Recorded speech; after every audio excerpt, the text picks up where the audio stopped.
Welcome to the Just Ingredients podcast. I'm Cara Lynn, and here we talk all things nourishing to the mind, body, and soul. This is a place where you can find just good ingredients to life.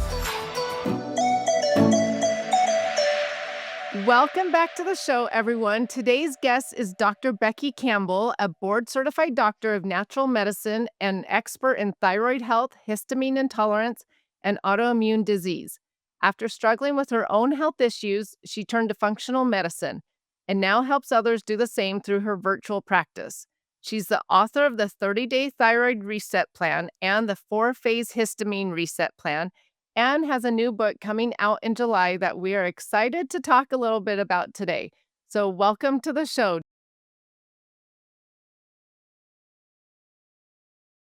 I'm excited to talk about our topic today because we're going to talk a lot about mold, which is such a trendy topic right now on social media. And so Yeah. before we delve into that, will you just tell my listeners a little bit about yourself and your background, why you even went into medicine?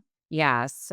I initially was not planning to do anything natural. It was more conventional until I got sick. And then the conventional medicine world wasn't helping me the way that I needed it. It was kind of looking at me in parts and just not really getting anywhere because a lot of my labs were normal.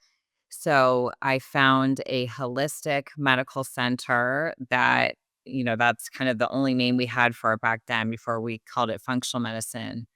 And they started doing different types of testing on me that nobody else was doing, stool tests, talking to me about diet, a really thorough thyroid panel rather than one or two markers, talking about cortisol and my hormones. And so it was really interesting to me. And I got so much help finally, after a really long time of trying to figure out what I had going on, I finally got help with the functional medicine world. So that's kind of when I started to gear towards that. And, over time, I learned more and more and more about my own body and then started working with patients on things I was learning. First it was thyroid health and blood sugar support. I really focused on that stuff a lot, but I knew that there was something else wrong with me, and I couldn't figure out what it was. So I finally learned about mast cell activation syndrome, which was not talked about back then. And I realized that this is what I had, and I had a huge issue with histamine intolerance because of the mast cell activation syndrome. And I was like, wow, people need to hear this because this is something I bet so many people are dealing with and they have probably never heard of it. And many of their doctors have not even heard of it either. So that's when I really started to heavily focus on mast cell activation syndrome and histamine intolerance. And mold being one of the biggest triggers of mast cell activation syndrome is something I was finding was most of my patients had exposure to mold. So after, working on my histamine book and, doing that for years and putting it out there for years and talking about it for years, I was like, you know what? I need to start talking to people about the one of the main reasons they have this in the first place. So that's when I came up with writing the book about mold. And I also know when I was in my worst health possible, I was living in mold and I had no idea. And I had no idea what was wrong. And I was like, wow, so many people are dealing with this. They don't know. If I didn't know, they definitely don't know. Yeah, that is so interesting that you were living in it and didn't know. And so I want to talk a lot about mold, but first, actually, maybe explain to us what histamine intolerance is. Yeah. So histamine is a really important neurotransmitter in the body. It's really important for helping us with digesting our food, communicating between different neurotransmitters in the brain. It's really important for invoking inflammation when we need to support the immune system. And so histamine is a great thing, but the problem is when we can't break down histamine well. So that happens with different scenarios. Number one is genetics. A lot of us are genetically predisposed not to break histamine down. So some of the enzymes that help us break down histamine, they don't work well for some of us. And then there's other things that will make us have an issue with that as well, like poor gut health, mold exposure, chronic stress. So there's, people kind of put mast cell activation syndrome and histamine intolerance together. They are actually a separate issue. Mast cell activation syndrome is an immune system response where you're putting out too much, not only histamine, but other inflammatory chemicals in response to things that you necessarily wouldn't be, in someone who does not have mast cell activation syndrome. And then histamine intolerance is when you have an issue with just histamine and your issue is breaking it down. You're not necessarily putting out too much of it, you just don't break it down very well. So then it accumulates in the body, and then we have so many histamine receptors in our body. And so it can cause a lot of symptoms, rashes, any type of skin issues, migraines, vertigo, blood pressure issues, heart racing. So many different things are kind of random. So it's can be hard to diagnose, and there's not a lot of testing to diagnose it. But that's kind of in a nutshell what histamine intolerance is. So, histamine, though, doesn't that play a role with like seasonal allergies? Yeah. So with seasonal allergies, we're not breaking down histamine well, but we're also having an IgE response to histamine, which is more of an immune system thing. So it doesn't necessarily mean that we just don't know how to break down histamine. It's that our body has more of a exaggerated response to histamine that relates more to the immune system. Oh, interesting. Okay, so someone may have a histamine intolerance and never know it, but maybe some of the signs that they would wonder if they had histamine intolerance would be things like the rashes and what you were talking about, or are there other things that people can figure out, "Oh, yeah, that's me. I've got a histamine intolerance." Yeah, I mean, I think the easiest way to know is if you eat high histamine foods and you have a poor response to them. Avocados, fermented foods, alcohol. When you drink alcohol, if you flush really bad, or you're eating certain foods, tomatoes, avocado, eggplant, citrus, and your nose is running, your ears are itchy, different things like that that wouldn't happen to someone who is eating that food who doesn't have that issue because like let's take avocado for an example. It's a great food. It's so nutrient dense, but it can contain a lot of histamine. So if you don't break histamine down well, avocados might give you a migraine or they might make you itchy. So or your nose run or your ears itch. So or a lot of times when people are clearing their throat a lot after eating, I see that a lot. That's a really big sign that you're not breaking histamine down, so it's staying in the body and it's causing that inflammation. Interesting. Okay, well, so a couple weeks ago, this is sort of crazy. My husband was waking up in the middle of the night with like a rash all over his body, and it kept happening. So we went to the doctor, and the doctor's like, "I think you might have mold in your house, maybe somewhere, because you're having a histamine reaction, and a histamine reaction correlates with mold a lot of times." And so then they did a mold test on him, and that was the first time really that I was like, "Oh, duh, that makes sense, a histamine reaction with the mold." So, let's delve into mold and maybe just start with what is mold illness and what are symptoms that maybe people could look for? Okay, so mold illness, it tends to come from a water damaged building. So a lot of us in our house have had some water damage and we're told it's okay, paint over it. Or we buy a house that has water damage that we don't know about, or working in so many, especially government buildings, but have a lot of mold. So it's the exposure to mold that's causing like a chronic inflammatory response. And that can make some people feel really sick. And with mold, so there's mold spores, which are larger, and we can come in contact with those and inhale them, but they don't get very far into circulation. Well, what mold does, when mold finds a place indoors that it likes, it wants to own up that area. So it will spit out spores to jump across like the wall and take up more space. And those spores will spit out chemicals which are mycotoxins. So mycotoxins are the really big issue here. Mycotoxins are so tiny, we inhale them, they can get in and they go right into our bloodstream. So that causes a lot of inflammation and it can cause you to have a whole slew of symptoms. When I tell you, there are so many symptoms that you would never know associated with mold illness. I mean it. And mostly, people just don't feel well or they think it's, something and they treat that issue and it's not. We'll kind of get into the more of that later. But so that's what mold illness is. And not everybody is affected by mold the same. There are genetic factors that come into play that make people more sensitive. I personally am genetically more sensitive to mold than my partner, for example. It's not usually like I had a little mold in my toilet and now I'm deathly sick. It tends to be from a water damaged building. And I like to make that clear because I think that people think you're fear mongering when you talk about mold. They're like, well, mold's everywhere.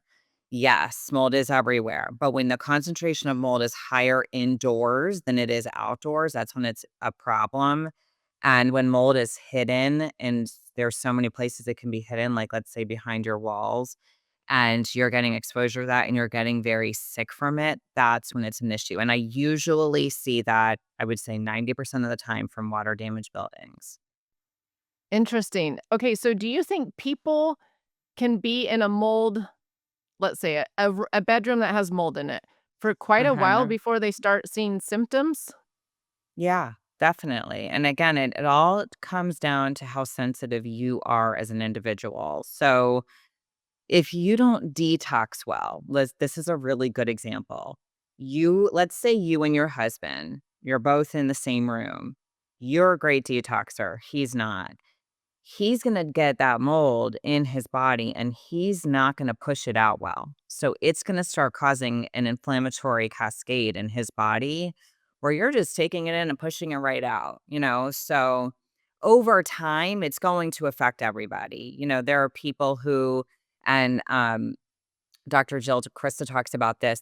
There are people who, like couples, the woman is extremely sick, all these symptoms, the man's fine, but then the man has, a heart attack.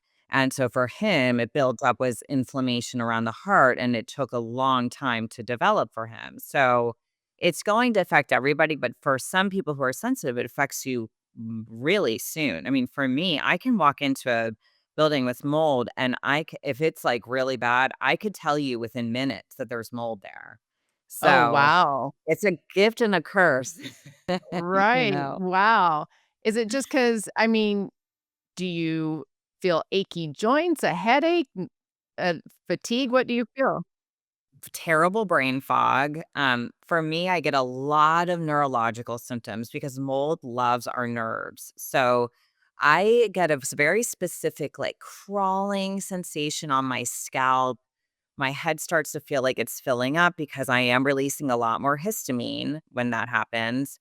I feel like I'm swimming, like my head is swimmy. I start to get a migraine. And if I'm there long enough, I will start to actually not walk the same. I won't talk the same. Like it really affects me neurologically. But there's so many issues, brain fog, fatigue. Some people it's all respiratory, coughing, wheezing, sinus congestion, that type of stuff. A lot of people will get headaches, but you can get even achy, muscle aches. It can really mess with your brain because again, our brain has a lot of fat, so mold loves fatty areas. So we can see changes in mood or like anxiety, depression, um, GI symptoms.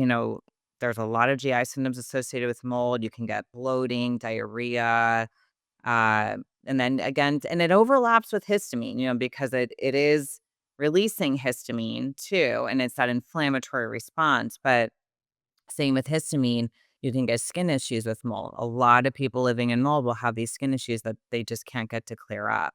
And I actually have a friend who reached out to me and she was getting a rash right here. And I was like, well, there's a few things. It could be your gut, it could be histamine, and we don't know. We'd have to figure out why. you have a histamine issue or it could be mold. And then she left town and was fine. And I'm like, you have mold in your house, you know? Yeah. And something really odd that you can kind of like sticks out with mold is light sensitivity or vision changes. And that was something for me that not only happened while I was living in mold, but that stayed with me for a very long time. I was very sensitive to light. I had trouble looking at my phone, trouble looking at my computer. Um, People will say that their vision changes, they'll go to the eye doctor, and it's one time it's this prescription and then their prescription's changing, but it's all just kind of the way mold plays with the body with inflammation. So, that's just one thing that stands out to me. Yeah, that's actually really interesting. Okay, so it gets tricky to know if there's mold in your house. And so, how do people know if there is mold? I mean, it's easy when you can see it, but it's usually you can't see it. Yeah. Um, well, you can look for signs. So you can look for like sometimes there's really good visual cues, like you might actually see mold, but it's very rare. Again, like the bathroom's a really easy place to see mold, but a little, black in your grout or a little bit in your toilet is not going to be where you have this huge issue. But that can still be a sign that things are like if you can see that there, then who knows what's behind your wall. So obviously looking for, black, green, white, fuzzy patches on a wall is going to be easy. But also then looking at water stains. So any type of discoloration in your ceiling, in your drywall, looking for peeling paint. So if mold is behind the wall and the drywall and it likes drywall because it's food for the mold, you're gonna get bubbling. You can get bubbling of the paint. So, wallpaper is a great place. Mo loves wallpaper because it's like a little moist, dark haven, and it loves anything moist and dark. So, then looking at your floors, you can have warped floors, you can have bubbling in the floors or buckling in the floors, and that can indicate water damage coming up from the ground. When I was living in mold, I had no idea it was coming in from the ground. So there was a crack in the foundation of the concrete. There was a busted pipe in the ground, and that water came up. And at the time, there was carpet there, got the carpet nice and wet, and then we stored a huge picture underneath the bed, and it was just a perfect haven for mold. And so I was just taking that in every time I was sleeping. So that's one thing. So you can look at visual stuff. You can smell a lot of mold, but there's a lot of times you can't smell mold. So definitely don't rely on that. But if you walk in to a basement or an Airbnb, which are notorious for mold, any place and you have that musty smell, you better believe that there is mold there. And I've had to leave so many Airbnbs because I walked in and smelled anything musty and I'm like, I'm out of here. So because mold also it gets in our HVAC system. So a lot of people have no idea and it's blowing mycotoxins just out into the air. Obviously, if you have a leak, you just know. Like when you have a leak, you're supposed to cut, I think it's 3 feet out from each side of where the water ends. So if you didn't do that and you had a leak, you're going to get mold. So looking there, condensation on windows is kind of common. I've had a lot of patients who have um I'll tell them to look at their windows and they're like, wow, our windows are always, condemned or they're wet. And then when we look closer, there's little black mold. So looking for that. And then checking the humidity in your house. I live in Florida. It's so humid here. And you don't have to have water to keep mold growing if there's humidity. So looking at, anything above 50s, 60s, you wanna be careful of that. I still have this, and I forget the company that makes it, but it was like a meter, and it tells me how high my humidity is. And it was high, and it was actually a problem with my HVAC unit, so I had to get a HVAC unit replaced, and then my humidity went down. So, looking at that, and then, just knowing, like, if you feel sick at home, but you leave and you feel better, something's going on in your house. Yeah, for sure. Those are all good things. So we have had mold in our house. We so my son, well, my sons are live down in the basement, bedrooms in the basement, and one day one of them was like, "Mom, when we clean our showers, this black stuff on the drywall like always is there." And I was like, "What?" So I went down and looked. I'm like, "You guys, this is mold." So, what is the first thing that people should do when they find mold? It depends on the severity. So, if I had drywall that had black stuff on it, I would call a professional. And that's also tricky because there are a lot of people who do not inspect properly. So that becomes a problem. So you'll have someone who will come in and only do an air test. And if you're not within a foot or so, I forget Michael Rubino talks about this. I think it's 3 feet of the actual mold spores. You're not going to catch that in the air. So, and then there's at home tests you can do, which can be really helpful. Like if you really have a mold issue, you probably could pick it up on there. But overall, you should call a professional, and you gotta find one who does a really thorough home test. You want them I had my home tested, they drilled I had a closet, this closet that smelled. When I opened the door, I could smell it. "No, you don't have a mold issue, blah, blah, blah." I'm like, "No, yes, I do. I know that I do." Cut a square into the wall and took out the drywall and then had to stick a camera in there and look, and sure enough, there was tons of mold back there. So, that's not stuff that we can do at home, so I hate to tell people, "Oh, just do a, ERMI test, and then if it's good, you're good," because it's so tricky. It really is. It's like if it's hiding under buckled flooring, you're not gonna really get down in there and get a good test. So, I would find someone that's going to test the outside air compared to the inside air, test, not just air test, but also surface test. And then I had someone that actually drilled into my walls in various places, and they just do a little tiny thing. It's not like a big construction in your house, but um can get then because behind the walls is such a common place. Like if you think about behind a bathroom, we have piping, like so much piping behind certain walls, and we have no idea. A little tiny leak, all it takes is a little leak can start that process of, a bunch of mold growing, and then it just likes to replicate. It grows and grows and grows. So I would say if you're on a budget, get an army test. If you're not on a budget, get a professional. Okay, so this was interesting when I told, like, neighbors and friends, like, "Oh my gosh, we have mold down in our basement in our shower." They're like, "Oh, just take some bleach and, like, kill it with the bleach and wipe it off." And I was surprised by how many people told me that. So is that a good thing or a bad thing? So bleach doesn't penetrate porous surfaces, which mold loves porous surfaces like drywall, wood, insulation, stuff like that. So you can't really get it there. And it only kills mold on the surface. So it can't reach like the roots of the mold and get into it deep the way that you need to. This is why a lot of the time, especially with anything like drywall, you have to cut it out. So you can't scrub that away. It's all the way through usually. So and then, like in the bathroom, let's say your bathroom tile, it can kind of get the surface, like I said, but not the roots. So people will be that they'll have like a false security thinking that they've got it. But then sometimes it can make it grow back stronger.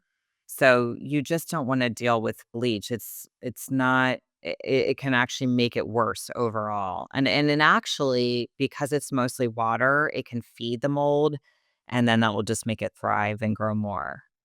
Yeah. That's what I thought was so interesting. I'd tell my friends, I'd be like, "You guys, it's, like, mainly water. It's gonna make this worse." Yeah, So, yeah, we did have to cut out all that drywall and replace it. yeah, yeah, and then also, if you're sensitive, you don't really want the bleach fumes, right? You don't want that, ammonia mixed in with the problem you're already having. You're just it's too much, so, Yeah. mm-mm. Well, okay, so I have had 2 kids that have dealt with mold issues, and one of them was a kid down in the basement, and, for, like, 6 months, we just thought he had these seasonal allergies and took him to the doctor, like, "These seasonal allergies will not go away," and the doctor's like, "I really think you have mold in your house." So we found a leak in the shower that was dripping to his basement ceiling, and there was mold in there. So I'm curious to know because we did some mold detox protocol things, but I'm curious what you think are the key steps when someone finds mold to start, detoxing that mold out. Of your body or of the Yeah, house? yeah. Your Sorry, body, okay. of the body. Okay, I have a whole system, right? So in my book, I have a 6-step plan because it's not that simple. It is once you know what you're doing, it is. You can get rid of it. So I don't wanna discourage anyone, but it's not like a thing you just go in and you just attack. So number 1, I tell people who are really sensitive, you wanna deal with the nervous system first. So maybe with your kids, like, they weren't having many reactions, they don't have all this stuff built up from their life and, that kind of that limbic system remembering trauma type of situation where they need to do that first. But for most of us, like adults, we can become very sensitive, and those are the people who are gonna be really sensitive to mold, right? So number 1, you've gotta work on your nervous system, breath work, brain retraining, that type of stuff. And that's gonna allow your body to even do the things it needs to heal. And this is with anything, in my opinion. This is dealing with Lyme disease, any situation where you have to go through a protocol. I believe you should address the nervous system first and get your body ready because if you have stuff that's unaddressed, your body isn't going to allow you to do the things it needs. It's going to react to everything. So that's number 1. So I talk about that as my first step. Number 2 is working on your circadian rhythm. So working on sleep, which if you're living in mold is going to be a problem. You can't sleep if you're living in mold. So let me back up for a second. Part of step number 1 is not only dealing with the nervous system, but it's getting out of the mold. So if you're in the basement and the mold's in the basement, don't be in the basement, while whether it's being remediated or not, get out of there. It's once it's in your house, it's those mycotoxins can go everywhere. They get in your clothes, they get in your couch, they get in your bed, your pillow. So you're taking your pillow and your blanket and you're going to go sleep upstairs. You're just bringing that mold around. So if you can, and I know this is not everybody, but if you can, you get out of there.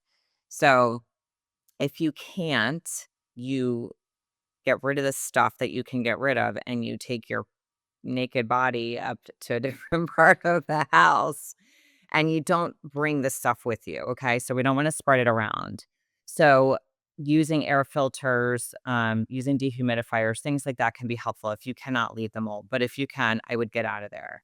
Okay, so once you're out of there, you're also wanting to starve the mold from your body. So mold colonizes. It colonizes in our nose and in our gut. So we're walking around with the mold inside of us. So we have to start starving it so it's not reproducing and growing. So we have to work on what we're putting in our bodies. So certain foods can really make mold grow. And I can get into those more because that's like in a later step. But staying hydrated so you can pee those mycotoxins out, moving your body, managing stress, that type of stuff. So we want to start real gentle.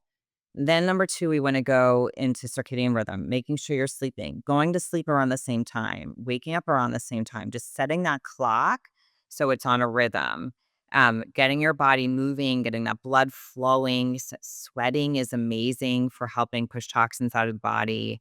And then you can start doing gentle I always call this gentle detox because I would never want someone who's sensitive going in harsh with like even glutathione can be too much at this point for some people. So things like Epsom salt baths, castor oil packs over the liver, dry brushing, little things, jumping on a rebounder to get the lymphatic system moving. So we just want to kind of get our body to do what it's supposed to do. And then once you've done that, then you can start to take some supplements. So we want to make sure we have good bile flow. If we're not pooping, we don't want to be taking binders. We want to make sure we poop and we sweat. So if you're not good at, getting the bile flowing, which is basically how we grab onto those toxins and get them out of the body, we want to add things to support bile, like bitters are really great to support bile. And then we can add binders, and there's all sorts of binders. If you're sensitive, you can start with, psyllium husk or chia seeds or flax seeds, fiber.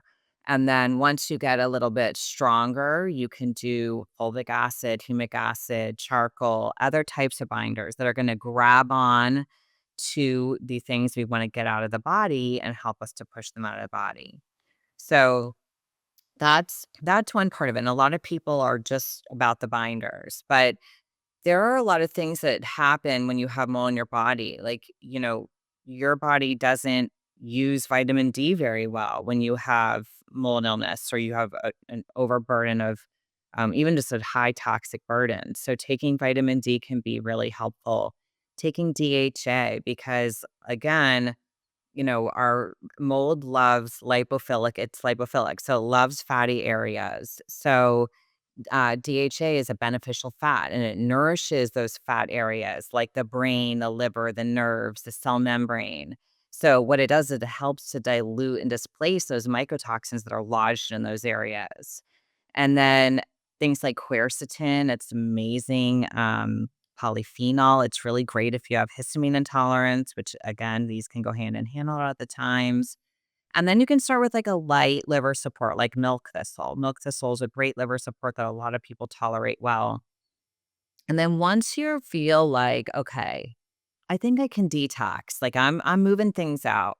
Then you're going to add some more aggressive stuff in, like infrared sauna. I'm a huge fan of the infrared sauna. I think it's great for pulling mold, heavy metals, all that out of the body. And what it does is it brings blood flow to those detox organs. So that helps us to get those toxins out better.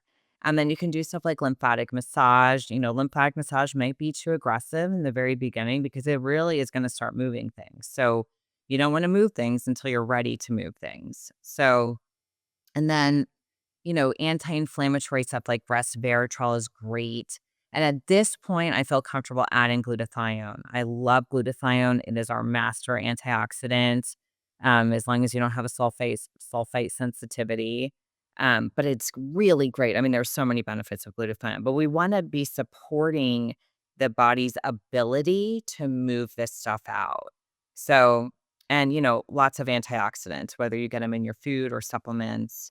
And then after you've done this, so you're binding, you're moving things out, that's when we want to add antifungals. So mold is fungal, and antifungals will help kind of grab that extra mold that's been lingering in there. Um, and you can do real gentle antifungals like holy basil, and then you work your way up to more aggressive antifungals like thyme or oil of oregano. I have a whole guide in the book just so you guys know it's not like you're supposed to know this. I tell you exactly how to take these, how to cycle them because your body gets used to them and you have to cycle them. But so then, you want to do that. And I always say you want to stay on the antifungals until you feel really good and then give it 30 extra days. So that's kind of where I go with antifungals. And I give you a whole timeline for all this, but everyone's different. But I kind of tell you how to know how long to do each step. And then one of the last parts is going to be a biofilm disruptor. So a biofilm, it's like a sticky little shield that it allows mold to hide and survive in, but can't going right in at biofilm disruptors can really aggravate you. So that's why I like to get people really good at detoxing and then kind of we're tiptoeing into the more aggressive stuff. So we work on biofilm disruptors And then eventually the last step, because mold does colonize in the nasal cavity, which a lot of practitioners don't do this step, and it's so important, is nasal sprays. So you have to work with nasal sprays to kill the fungal overload, basically, that's in the nasal cavity, and then you have to work to kill the biofilm and, attack that biofilm in the nasal cavity. So, I give a whole list of nasal sprays. I tell you how to make your own nasal sprays using, essential oils. So, that's kind of my step-by-step process. I know it's kind of a lot, but it's all pretty methodical, and it all really makes sense how it works. Yeah, no, that's really good to know. But when you talk about, so step 6, a biofilm disruptor, are we talking herbs? Are we talking medicine? What is this? You can use herbs like serapeptase is good, garlic, N-acetylcysteine. There's different blends. I have a blend on my line. Owlite, I think it's Owlite Health, Owlite Wellness Pharma. They have a great biofilm disruptor. There's some that I used to use and then I've stopped. So there's quite a few blends out there you can get, and I list some of them. But yeah, it's or you can try things separately. But it's supplements. Let's take a quick break to hear from our show sponsor. I want to tell you about one of my favorite baby food brands, Cerebelly. Cerebelly was created by a PhD neurosurgeon and mom, and it's the only baby food that delivers 16 essential brain supporting nutrients tailored to your child's specific stage of development. What else makes Cerebelly stand out? Their formulas are meticulously sourced, 100% organic, and vegetable first, with no added sugar. They go above and beyond by testing for heavy metals and harmful toxins every step of the way. Plus, they're non GMO, preservative free, and made with real clean foods, nothing artificial. Just nutrition you can trust for your baby's brain and body. When my niece started solids with her 9-month-old, I quickly recommended Cerebelly. It's a baby food I feel good about sharing, knowing it's providing the optimal nutrition for her development. Whether you're just starting solids or looking for easy, nutrient dense pouches or bars on the go, Cerebelly has you covered. You can find them at Whole Foods, Target, Walmart, or online at cerebelly.com.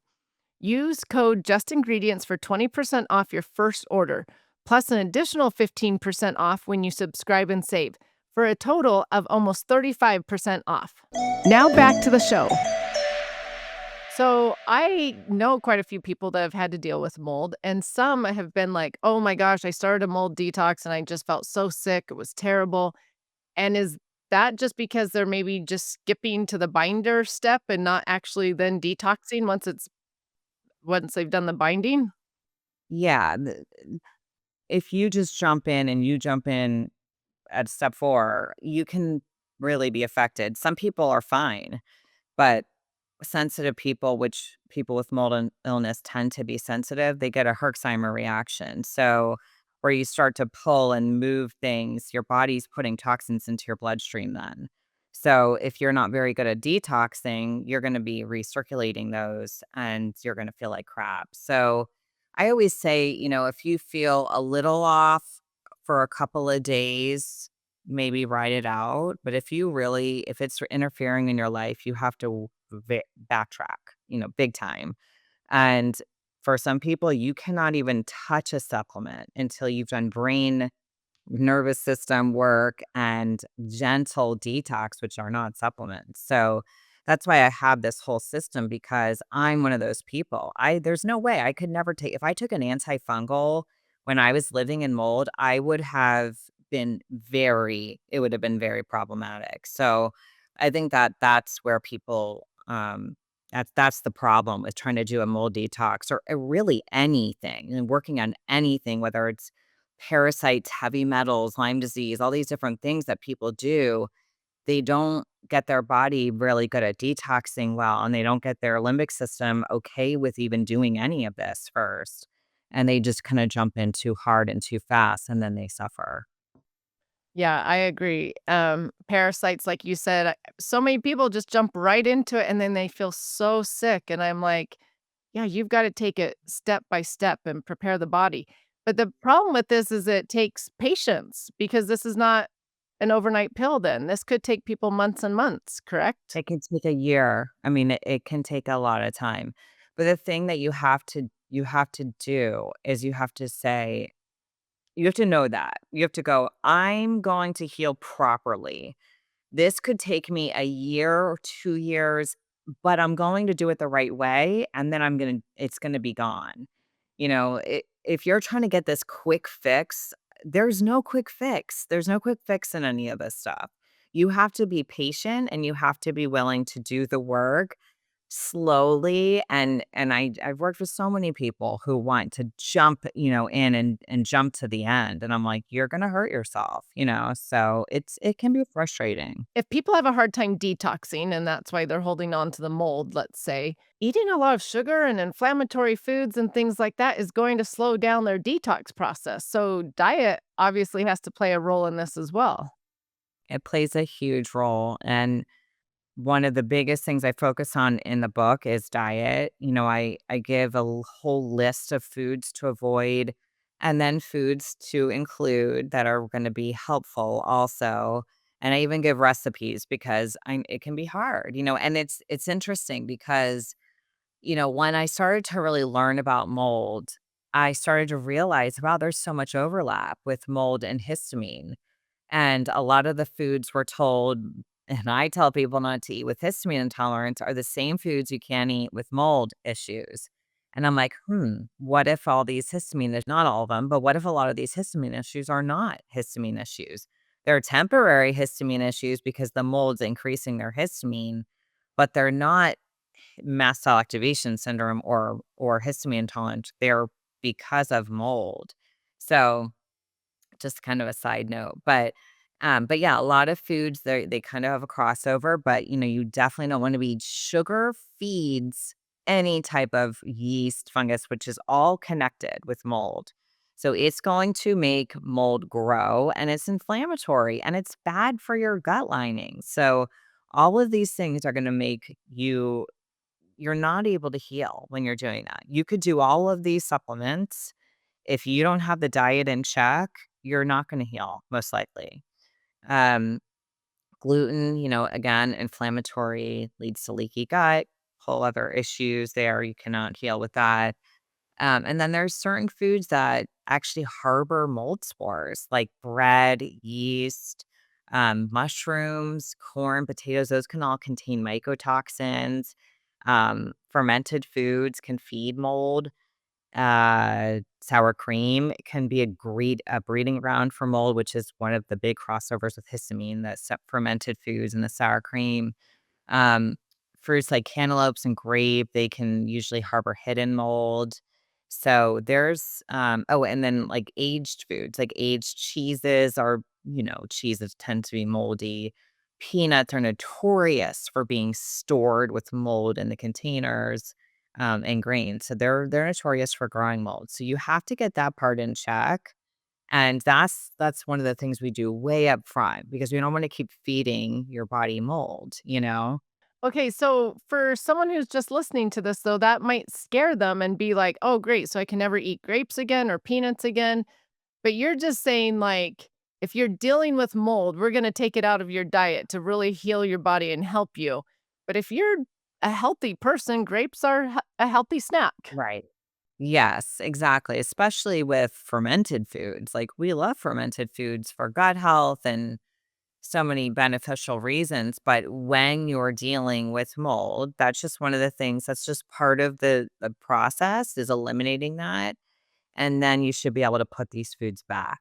Sort of like a anti-inflammatory diet, but a anti-mold diet while you're healing. Okay, so do you think kids are more vulnerable to mold or not necessarily? Yeah, I think the kids are definitely more vulnerable. They still have a developing immune system. Their immune systems are still maturing, so it makes it's harder for their bodies to fight things off, as it is for us.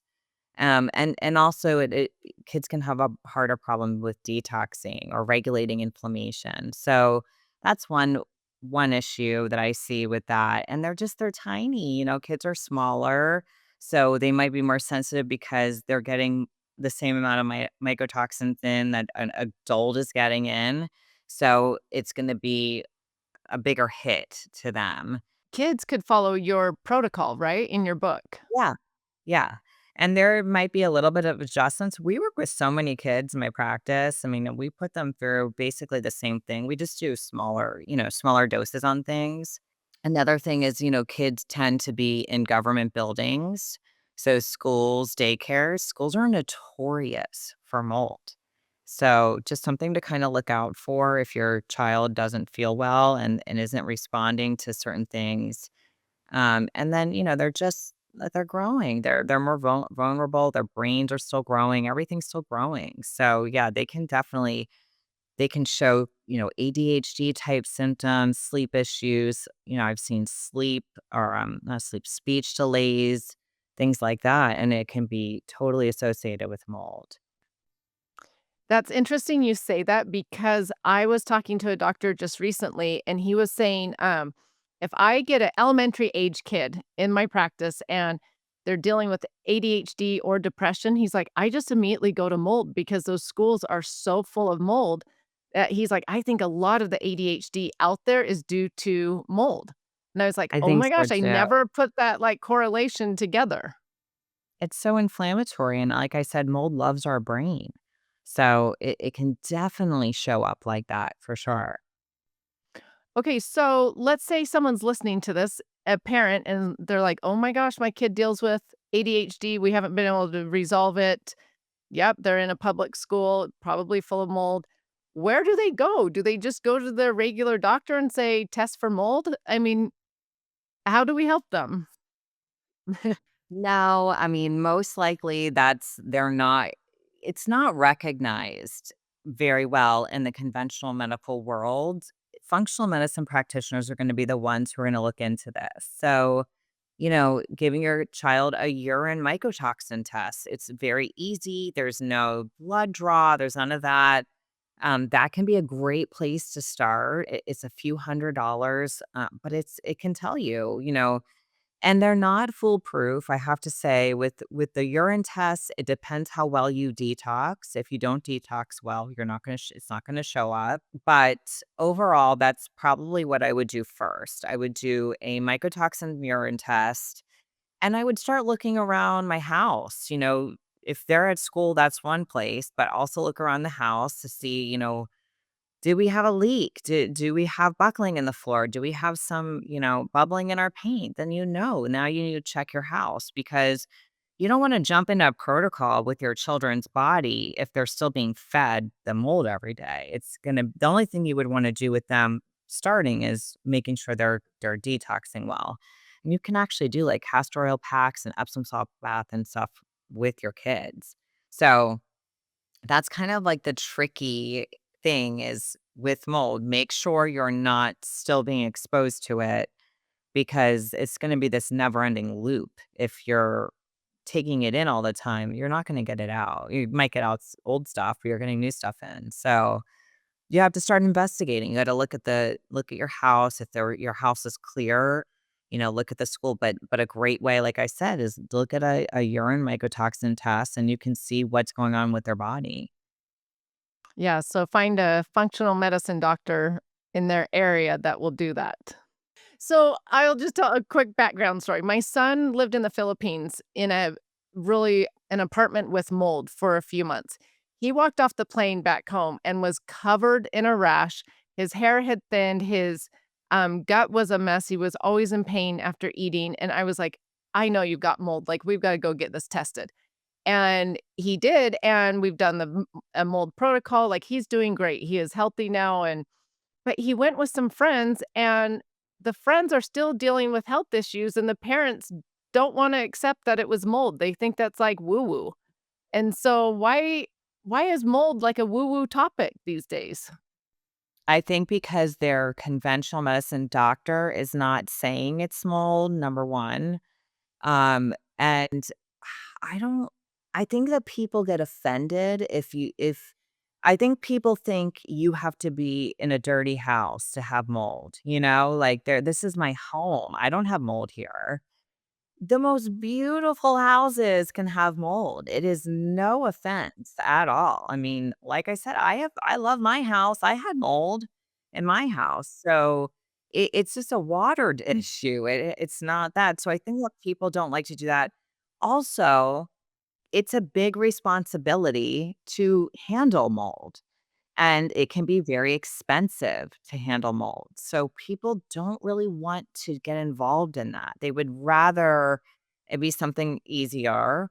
And I understand that. I completely understand that. I spent $50,000 remediating my mold, but it's better than being sick every day, and your insurance will cover remediation if it's from a leak. Just don't touch it, don't start renovating yourself because then they won't. But yeah, I think that it's kind of a combination of things, but I think it's a big thing to take on. So people are like, "Yeah, no, I'm not even going there." And I get that, but you have to. Yeah, you're spot on, I think. But, I'm glad you said that home insurance will pay for it because it is true. Because 'cause we've had to remodel 2 bathrooms now because just of how the house was built, there were water leaks and it caused mold in 2 bathrooms, so we redid the whole bathroom, but home insurance will cover it, so don't let finances be an issue for that, at Yes. least. I mean, I had one thing not covered because I made the mistake of going in and starting to, like, do it myself, not myself, but with a company. But then I actually got a leak in my freezer, and the water went behind the freezer and went to the wall, through the wall into my son's closet, and mold was growing in there, and so I just saw the leak coming this way towards me, cleaned it up, had someone come fix the freezer, dried it out, thought everything was fine. It was not. I did not realize mold had gone, water had gone through the wall and all that. So, but because I could document, okay, I had this guy come out and fix the, freezer and, all the different things, steps I took, and it was legitimate, I got, it all covered. So, they did everything. I mean, I got half of my kitchen remodeled, I got my closet that they took down the wall, we put in new flooring in his bedroom, they did a lot. So, you have to if you can find a good adjuster, that's a little trick, not trick, but like a helpful hint. Find a good insurance adjuster that can help walk you through the steps, and that's what I did the second time. The first time I tried to do it on my own, and the insurance company doesn't wanna pay.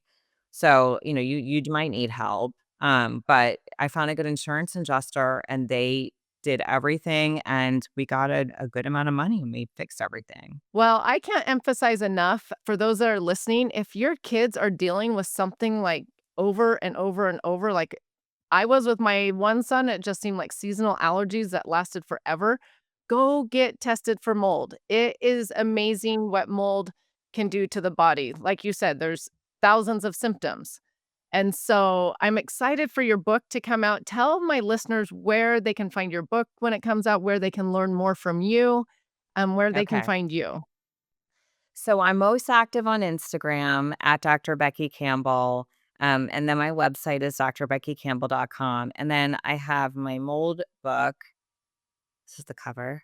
It's on Amazon. It comes out July 1st. And if you're dealing with histamine, I also have a histamine book. But has I have like a lot of copies sold of this book because it's really good. So both books really walk you through everything, dealing with both issues. But if it's mold, do the mold detox, and I can really handhold you through it. And I'm excited about this book because it's something that I really believe, working with someone can be expensive, and I really believe that people can actually do this themselves if they go through the steps in the book.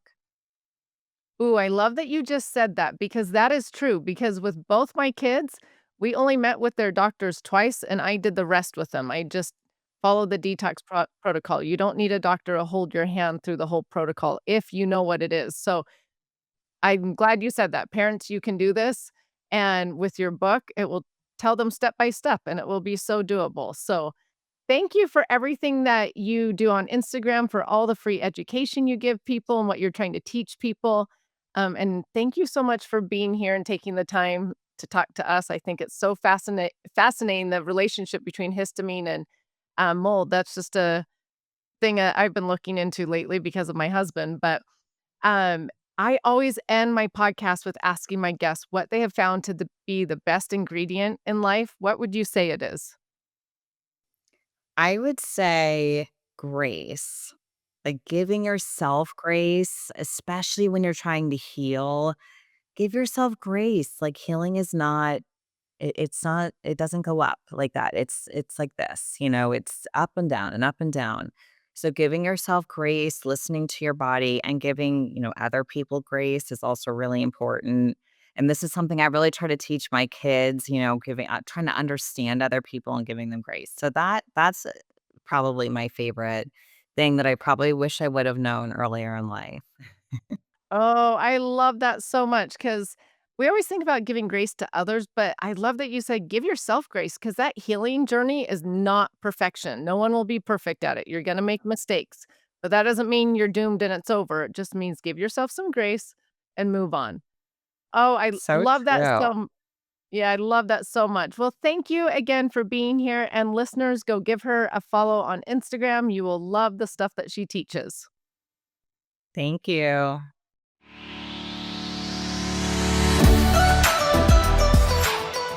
Thank you so much for listening. Remember to subscribe to the Just Ingredients podcast to learn more about your health and good ingredients to life. Plus, get daily tips at just.ingredients on Instagram.